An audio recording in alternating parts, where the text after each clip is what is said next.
is NOAA Weather Radio, the 24-hour voice of your National Weather Service. The preceding signal was a test of the public warning and alarm for transmitters in the Florida listening area originating from Ruskin, Florida. This was also a test of the same system for specific area message encoder. The same system will alert only the county or counties affected by a particular warning. These tests are conducted each Wednesday between 11 a.m. and noon, and again between 6 p.m. and 8 p.m. unless severe weather threatens. This concludes the weekly test. We now return to regular programming.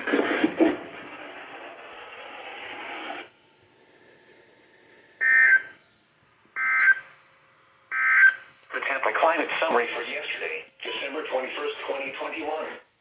Yesterday's high temperature was 74 degrees. This high was 1 degree above the normal high of 73.